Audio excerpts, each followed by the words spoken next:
Hello everyone and welcome to today's live broadcast, Pathologist's Perspective, Limitations and Benefits of Immunofixation and Immunotyping for Monoclonal Gammopathy Characterization.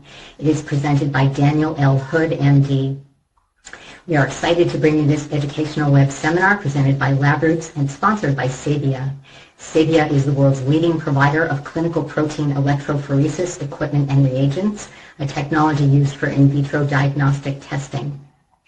Its systems analyze proteins to screen and monitor various diseases and conditions. These include oncology, multiple myeloma, metabolic disorders such as diabetes, and also hemoglobinopathy and rare pathologies. To learn more about Sabia, please visit www.sabia.com. I'm Judy O'Rourke of LabRoots, and I'll be your moderator for today's event. This webinar has been approved for continuing educational credits. Please click on the CE button at the bottom left corner and follow the process to receive your credits. Before we begin, I would like to remind everyone this event is interactive. We encourage you to participate by submitting as many questions as you want at any time you want during the presentation. Just click on the green Q&A button located in the lower left of the presentation window and type your question into the box that appears on the screen. We'll answer as many questions as we have time for at the end of the presentation. Also, please notice you'll be viewing the presentation in the slide window. To enlarge the window, just click on the screen icon located on the lower right. Finally, if you have trouble seeing or hearing the presentation, please click on the support button at the top right of the presentation window, or use the Q&A button to let us know that you're having a problem. Thank you. Now I'd like to introduce Dr. Hood. Dr. Hood joined the staff of Miami Valley Hospital, a 750-bed tertiary care hospital, in 1990, and CompuNet Clinical Labs, a regional reference lab in Dayton, Ohio.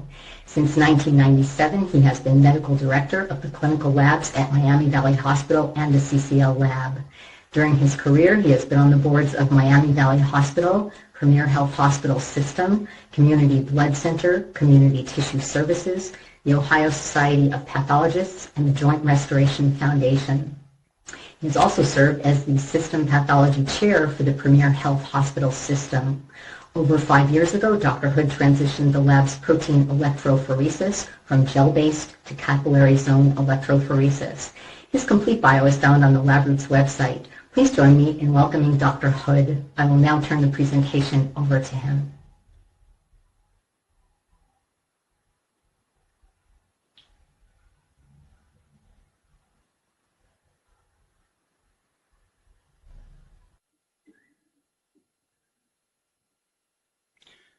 Thank you, Judy.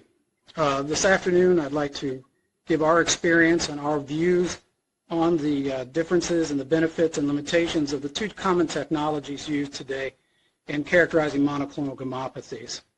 The two technologies, immunotyping and immunofixation, are similar but different, and we'll highlight those during the course of the discussion today.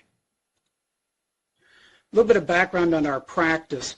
CompuNet Clinical Labs is a regional reference laboratory based in Southwest Ohio. We're responsible for taking the reference work for all 5 of the hospitals within the Premier Health System, along with multiple other hospitals outside our system, as well as numerous physician offices. And this includes the bulk of the hematology oncology practices in Dayton and Southwest Ohio. We adopted the capillary technology in 2007. And when I went to our techs and I said, when do you think we took this technology on, I got dates that ranged from 2001 to 2011. We actually had to check with our sales representative to get the exact date. So we were early adopters of this type of technology. Our current volumes over the last 12 months, and these volumes are increasing, we've done almost 11,000 serum protein electrophoreses and almost 5,000 immunotyping cases in the last 12 months. I checked with our technologist this morning. Today we'll be doing 68 serum protein electrophoreses and 26 immunotyping cases alone. Now, it's important to understand what we are not. We are not an academic center. We do not have affiliation with a medical school. We do take on medical technologists, but we are not a research facility. I'd like to talk a little bit about the evolution of characterization of monoclonal proteins. And by the fact that I'm showing this slide indicates my age. This is immunoelectrophoresis. I imagine the vast majority of people out there never had to endure this type of technology. So this is here for historical purposes. The key phrase that I was taught as a resident was looking for matching distortions in this myriad of protein bands. This is a very labor-intensive process. It was slow. You're doing one patient per gel. Thankfully, that was replaced by immunofixation, which came out in the late 80s and was adopted over the early 90s. This technique was much easier than immunoelectrophoresis. It was faster than immunoelectrophoresis. You could batch patients, run multiple patients on a gel, and it was much more sensitive than immunoelectrophoresis. The next step in our evolution, though, was immunotyping. This is an example of the typical 6 screen that you will see with immunotyping. And I would just like to point out a couple of features here. There is a dilution set where you can set it for hyper, hypo, or standard dilution. The technologist will do this based on the SPE results. There is also a magnification function where you can change the magnification of the gel. So this is a standard 1x, and we'll look at multiple cases over the course of the discussion where we go up to a 2x and to a 4x appearance. So in 2007, we adopted capillary zone electrophoresis for serum protein electrophoresis and immunotyping for determination of the type of monoclonal gammopathy. Now, from our perspective, this was very advantageous because the process is much more automated. If you're a larger volume laboratory, this is a great benefit. The 68 serum protein electrophoreses that my tech is running today were completed in an hour this morning. It has a fire and forget technology, I would say. For immunotyping, you can run 8 samples in an hour, so you get a decent volume through this. The other thing is because you're not on a gel, you don't need to batch. I remember the old days with our earlier gel technologies. If you had an extra patient beyond the capabilities of your gel, you were a little reticent about breaking out another gel just to run those 1 or 2 patients. With IT, that's not an issue. You can run as many patients or as few patients as you want during the day because it's just a one-and-done process for it. So when we made the transition, I like to start off with saying pathologists mourn the loss of the physical gel. It's like you have to go through the 5 stages of mourning from Kubler-Ross. All pathologists that I've trained with like to hold the gel, bend it under the light, put it on a magnifying tray, shine light from underneath it to look at it. There was an intimacy with the gel. That's gone with immunotyping. It's all done off the computer screen, so that physical contact is gone. Now, because we were early adopters, we ran gel immunofixation with the immunotyping for 3 straight months. That was to get ourselves a very high level of familiarity with the technology, see where their pluses and minuses were, not only with the technology but with ourselves. Currently, though, Sabia in 2012 introduced a training program that they will load onto your computer system, so you really don't have to go through this 3-month process like we did. And that 3 months was our determination, no one else's. And we've actually loaded that training program onto our computer. As we get newer pathologists in our group, well, we use that to help train them to read this type of technology. And it's also important to note we did not get rid of our gel system entirely. We still use the gel. We use it for urines and urine immunofixation, and for some cases of serum where we're just not quite sure about the immunotyping results. So since I mentioned that we kept gel, when do I go back to gel when I have an IT result? First, and most commonly, is when I get a very, very small indistinct bump, and this is usually on the first-time specimen for a patient. It's just kind of a blanket I can hold on to if I get a result off an immunofixation. I'll run it when I have prior results that do not match current results. So for me, that's just a quality check. Oligoclonal bands, I prefer to use gel in that instance, though it's not required. I've called oligoclonal patterns off of IT. Probably one of the most common situations, and it's really not that common at all, is when we detect free light chains on immunotyping, but we don't have a matching heavy chain abnormality. Because the immunotyping does not have heavy chains D or E available, we reflex over to a gel immunofixation in these cases. And overall, less than 5% of our cases are referred to a gel for typing. Some general guidelines for reading IT. You can have, there is a standard serum protein electrophoresis that's run with each sample. You can overlay that with each of the areas of the immunotyping, or you can read it without. Most folks prefer to read with the overlay of the SPE, and I'll show examples of this as we go along. I initially scan at the 1x, in other words, no magnification. I do that so I can see if there's any problems with the immunotyping. Every now and then there'll be an issue with a capillary, and we'll have to repeat a sample, and at 1x, that's just the quickest and easiest way to see that. In most instances, I use a 2x or 4x magnification. At 2x, you can see everything from alpha 1 all the way through the gamma. At 4x, you can see beta 1, beta 2, and gamma all in one field. And those appear to be the most useful for my practice. I generally do not like going over 4x, like going to an 8x or a 16x magnification, because that's a little too close. I'm making things up that really aren't there. So I like to stay back a little bit from that. And a key part is when you're looking at immunotyping, you're looking at not only what is removed, but what remains behind to help you make the diagnosis. And we'll take a look at that in some of the cases that we're going through. And I want to stress that all the cases that are shown here are cases from our laboratory. These were not cases provided by any other laboratory.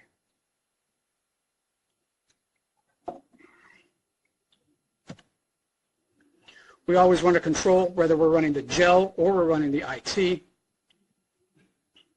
And if you look, here is the serum protein electrophoresis at this end. Then you have, as you go, you have G, A, M, kappa,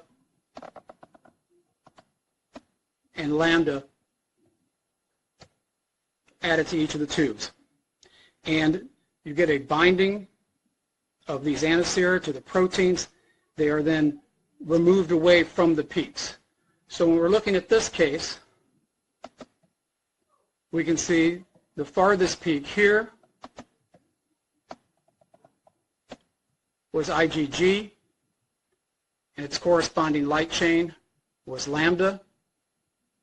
We can see the next peak was IgM, again with a corresponding lambda, and the final peak was IgA with a corresponding kappa. And then you can look up at the gel above and see the matching correspondence, the G lambda, the M lambda, and the A kappa.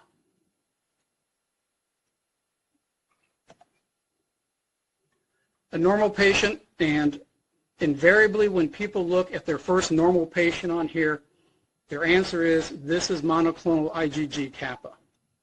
But when you look at it,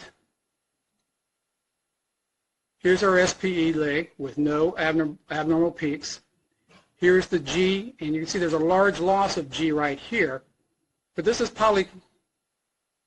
loss here is polyclonal G. Likewise, there's a large loss of polyclonal kappa here with a smaller loss of polyclonal lambda. Smaller losses of A and M also occur.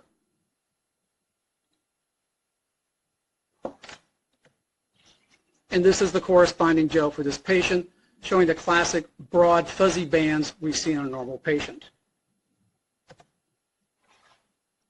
This is a normal peak, but the addition here is we have a polyclonal A pattern right there. and there is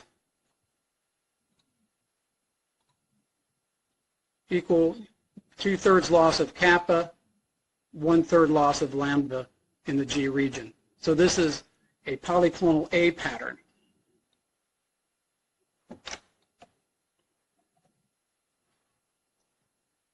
The next common pattern we see is just a hypergammaglobulinemia pattern. And here you have large loss of IgG, smaller loss of IgA, 2/3 loss of kappa, 1/3 loss of lambda, a classic polyclonal pattern.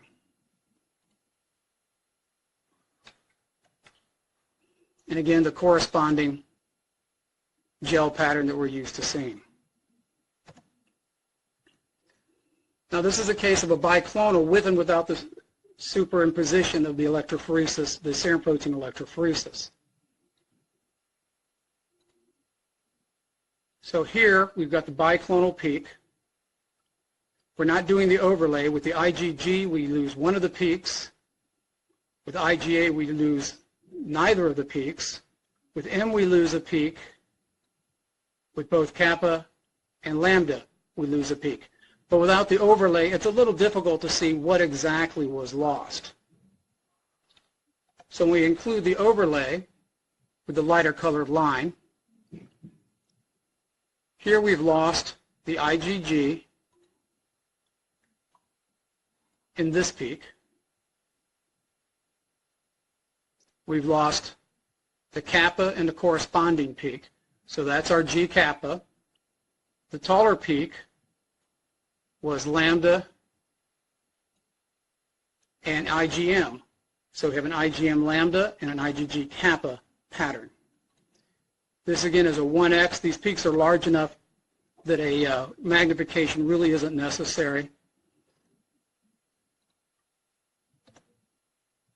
And here's the corresponding gel showing the G kappa and M lambda peaks.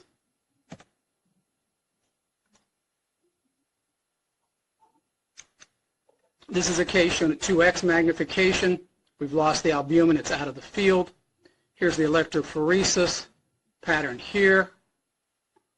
On the upper left, we have the G here, which shows very little loss, almost complete loss of A, no loss in M, little loss in lambda, but a matching loss between the A and the kappa. So this is a case of monoclonal IgA kappa running in our gamma region. And this is the same case done on gel. Now I want to be sure that people understand when I had these gels run, it was strictly for purposes of this talk. I did not feel I needed the gels to interpret any of these cases. Now this is a case, and I apologize, I should have done this at 2x rather than 1x. So again, in the upper left-hand corner, we have the standard electrophoresis here, followed then by the GAM kappa lambda as we progress through the antibodies. Then what's important here is in the beta 1 peak, there is a distortion that matches up in both the A and lambda channels. And this is where, that phrase matching distortion that was used a long, long time ago with regards to immunoelectrophoresis actually comes into play again with this technology. And I'll have to admit that actually having trained as a resident on immunoelectrophoresis helped me adapt to this technology as an attending physician. And then here's the corresponding gel with the obvious IgA lambda bands here and here. I will say that at higher magnification, that distortion is much, much easier to see.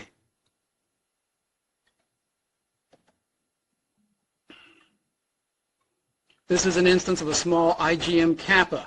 So in our electrophoresis, the arrow highlights a small peak that is present in what we used to call fast gamma.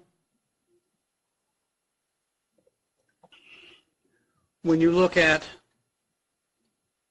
both the IgG and IgA channels, that peak is still there. When you go to IgM, the peak has disappeared. So this is an instance where seeing what is retained, such as the G and the A, and also then comparing again what is lost, the M, helps guide the interpretation. Then likewise, go to the lambda channel, you can still see the corresponding bump after the deletion of lambda. So lambda is still there. We have loss of the bump in the kappa channel after the kappa addition, so this is an IgM kappa monoclonal protein.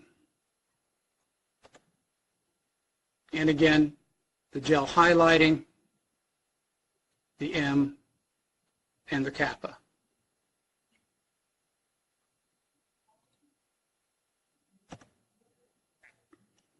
Now this is a bit more of a more difficult case, and it can highlight some of the fears people have about immunotyping, but with experience this becomes much less of a challenge because you will recognize that you need to do something else and will not just blow over this case. I also have to point out, as I'm doing these interpretations, we have a cadre of very experienced medical technologists who do the initial protein and immunotyping reads for all the pathologists. So each of these cases has at least 2 sets of eyes looking at it. And many of these techs have been with me for over a decade doing this, and they're quite excellent at this type of technology. So in this case, on the protein electrophoresis, we've got this little bump between the beta 2 and the peak in the gamma region. And when we do the immunotyping, not quite sure if G goes away. A does not go away. M does not go away. It doesn't look like kappa goes away. It looks like their bump is still there, but it does look like the lambda band has gone away. So this is one of those instances where we've got a small bump, small peak, and we're curious as to what specifically is going on. In some instances, we can identify a monoclonal protein, and some we cannot. So when we went and did gel on this, first thing, which you can see, is we do have a distinct lambda band. The A band is too fuzzy. I don't believe that that was monoclonal. It also did not match the immunotyping, so that really wasn't my consideration. I was more worried about the G band, which is obviously polyclonal, as is the M. And this is one of the instances where I would automatically reflex to gel because I have a light chain only. And so we will do a D and an E heavy chain on a gel to see if it's an IgD lambda or IgE lambda monoclonal protein. Not all laboratories will do this. Some laboratories may sign this case out as lambda light chain, monoclonal lambda light chain, cannot exclude an IgE or IgD lambda paraprotein. We prefer just to work these up and remove all doubt. So this is one of the instances where we will always run a gel within our laboratory.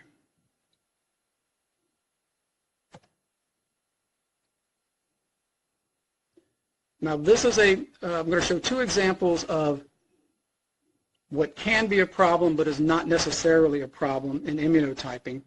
It is an uncommon occurrence, and the 2 cases I'm going to show you are the only 2 cases that I can recall running across.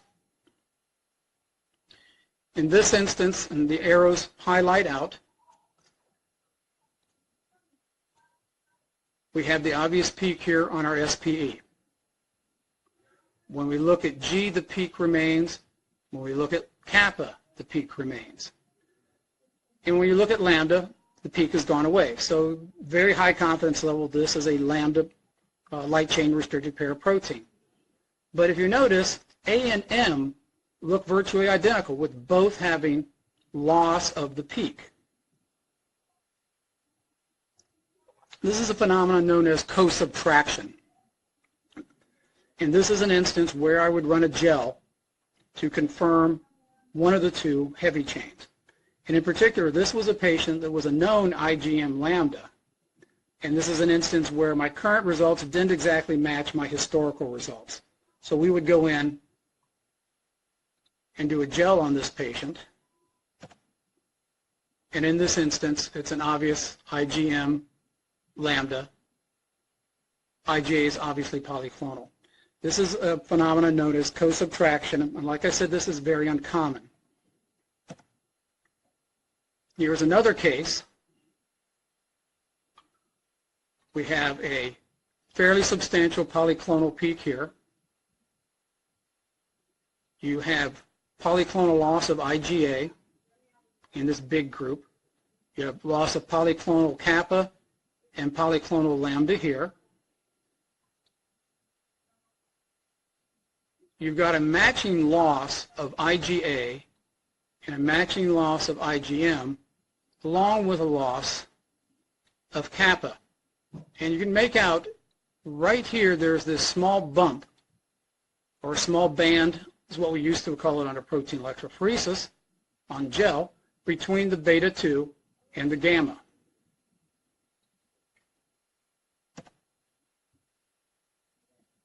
So again, these arrows highlight the areas of interest with a circle, again, on that IgA zone. When we gelled this, we see that the heavy chain was IgM. Now what's interesting is the light chain is indistinct in here because of the background polyclonal. And this is an instance where the gel, from our perspective, was not as helpful in terms of light chain determination as the IT was.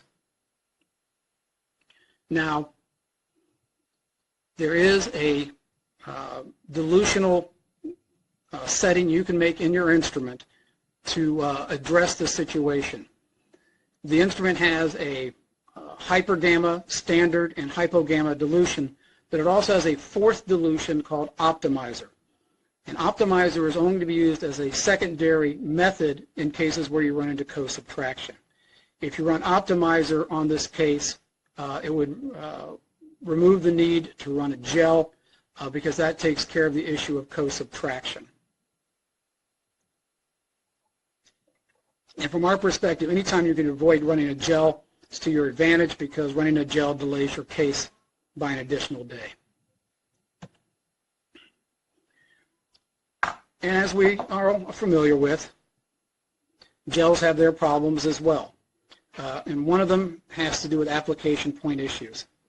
And here in this case, you can see every channel has a band showing up in the application zone. And you look at this and you're not even sure there's a monoclonal protein there or not. This is a case where you want to treat it with the beta 2 mercaptoethanol. And when that's done, you get the obvious IgM kappa in this case. But without that treatment, you wouldn't be able to see the band. And again, immunotyping kind of removes the need for doing the beta 2 mercaptoethanol in our experience. I'm now going to go through a series of cases without the gel. This just to show you how easy it is to do these interpretations, how we can run through a standard day's work in a timely fashion, and how we don't really need to be doing gel confirmations on the vast, vast majority of cases.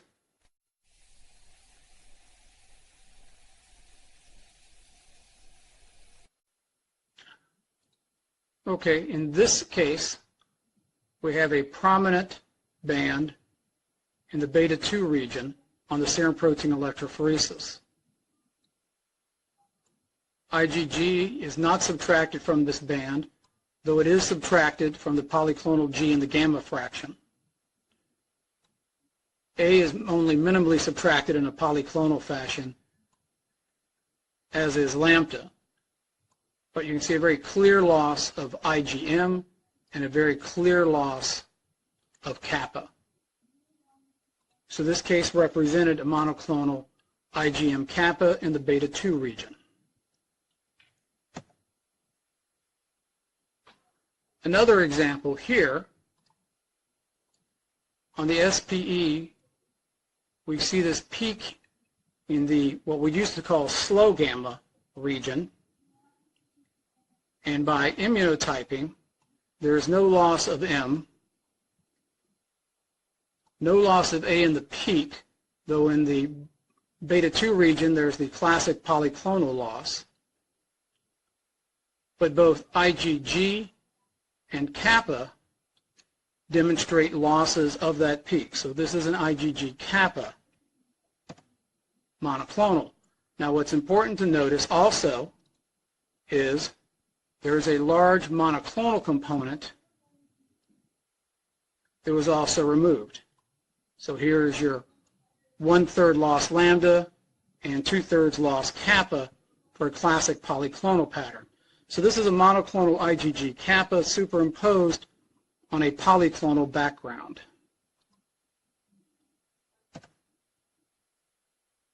Another example, again, we have a prominent peak in the gamma fraction. On the IgG channel, we have loss of the peak, and on the lambda channel, we have loss of the peak. The peak is retained in the other 3 channels, A, M, and kappa, but as in the prior example, there's also a background polyclonal population demonstrated here in the kappa band, here in the lambda, and again here in the G. So this is another example of a monoclonal IgG, in this case an IgG lambda, superimposed on a polyclonal background. Now as peaks get smaller, you have to apply maybe some additional activity in your brain to make things work. Here we have a very small peak in the mid-gamma fraction.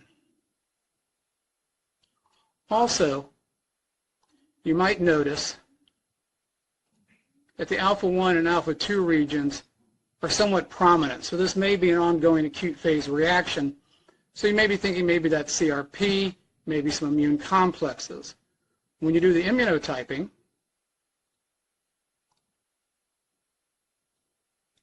it gets lost in the IgG, it's kept in the IgA, and it's kept in the IgM. Then when you look at kappa, the peak is kept, whereas in lambda, the peak is lost. So this is an IgG lambda. This is a small IgG lambda monoclonal protein.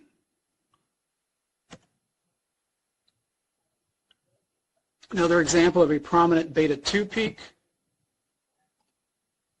Here it shows on the SPE channel here.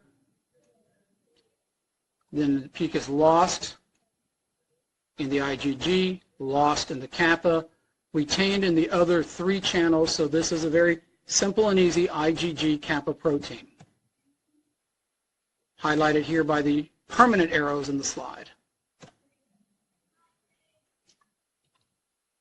Now here's an example again of a small monoclonal peak. Here's the distortion. You can see an upward tick. If we were just doing the SPE, we would probably call this a band of restricted mobility, suspicious for an M-band, and recommend immunotyping. But since we're doing the immunotyping, you can see the band in the SPE. It is kept in the A. It is kept in the lambda. It's lost in the IgG. And then when we go down to our light chains, you can see it is lost in the lambda, but that bump is kept right there in the kappa. So this is an IgG lambda monoclonal protein.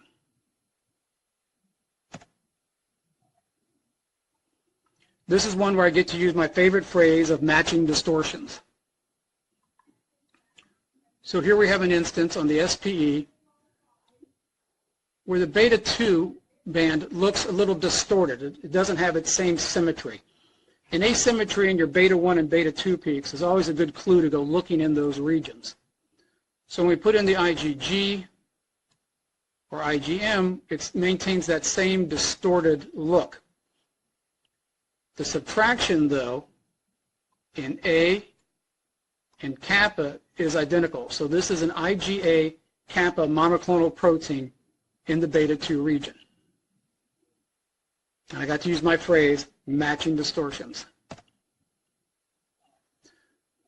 So to kind of bring this to an end, method comparisons between gel electrophoresis and capillary zone electrophoresis. The purpose of the tests are identical. We're looking to characterize and detect monoclonal proteins, both in serum and urine. One of the differences is the automation level. Gel is semi-automated. There's a lot more hands-on work done with those. Capillary zone electrophoresis with capillary immunotyping is a fully automated process. I always like to use the military term fire and forget. You load the instrument, you let it run, you come back and do your interpretation. They will both use, A, G, M, kappa, and lambda antisera for detection. The main difference that I mentioned earlier is that capillary zone IT does not have IgD or IgE available. So if you want to look for those particular monoclonal proteins, you have to reflex back to gel. Sensitivity, resolution are slightly different. The detection limit for gel electrophoresis is better. You can identify a smaller peak of monoclonal protein.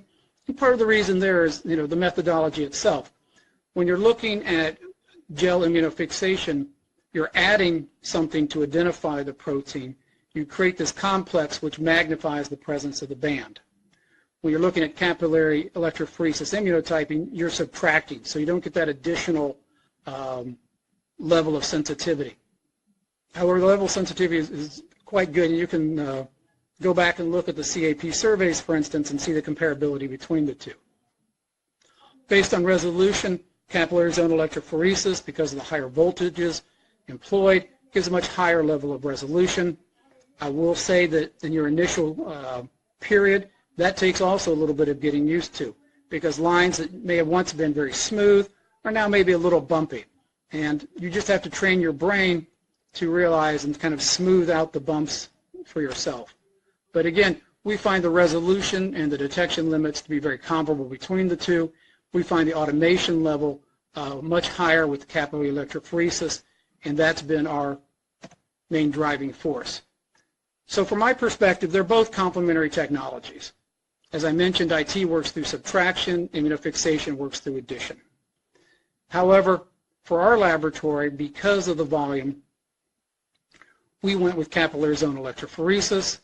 It handles a better volume. It's much more automated. I will say that I actually queried my techs and said, what would you think if we moved back to gel electrophoresis? And they threatened to kill me. My techs are extremely happy with this technology, but everybody's lab is different. Your choice of methodology will depend on your volume and your mix of material. The capillary zone electrophoresis is also very good for hemoglobin electrophoresis, which it's our frontline instrument for that as well. And with that, I will take any questions from the audience, and thank you for your attention.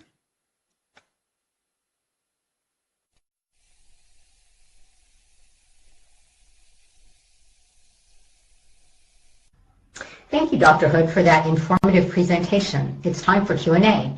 If you have a question you'd like to ask Dr. Hood, please do so now. Just click on the green Q&A button at the lower left of the presentation window, type your question into the box that appears on your screen, and click on the send button. We'll answer as many of your questions as we have time for. Let's get started. Our first question is, in what instance is reflexing to gel immunofixation from capillary immunotyping appropriate?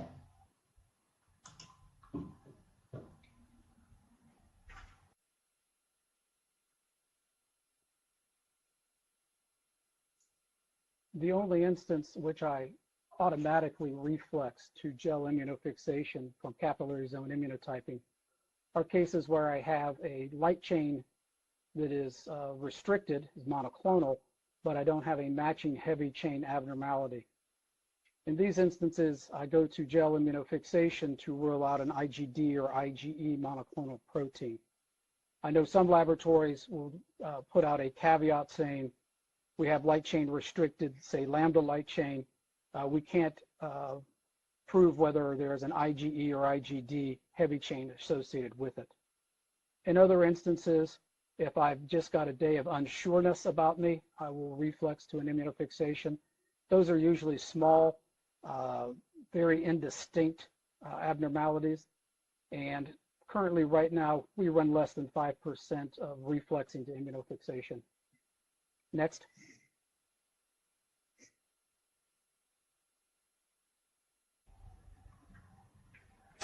What are the operational advantages to immunotyping over immunofixation?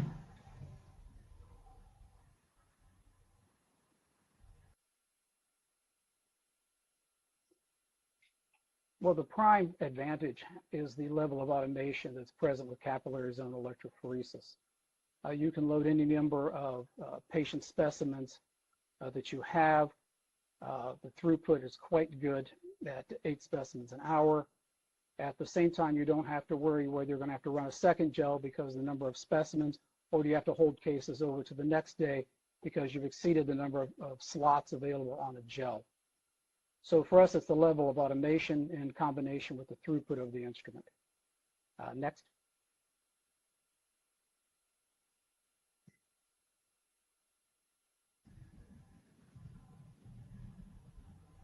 Are you afraid of or have you missed small clinically significant bands?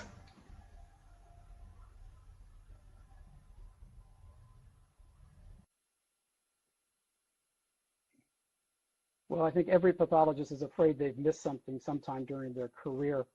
I feel confident that we have not missed clinically significant small bands, in part because we use other pieces of information to help us in our decision making. You can look for hypogammaglobulinemia, which may indicate the presence of light chain disease. You can also go into your lab information systems and see if other testing has been done, for instance, serum, free cap, and lambda light chains, whose results can help you. I think also with the experience, I feel more and more confident in my ability not to miss an abnormal specimen. Now, have I ever missed something? That's a question you can never answer because we never quite know what it is we don't know. Or in this instance, we don't know what we've missed. Next.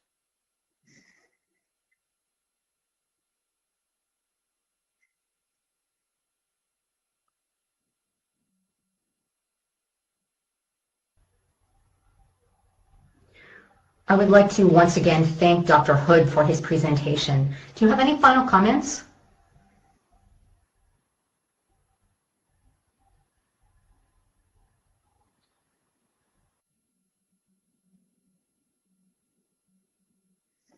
My only final comment would be, obviously we're very pleased with the system that we have in place. If there are any individuals in the region that would like to come in and see how we run our capillary zone laboratory, we'd be more than happy to welcome you into our laboratory. Thank you.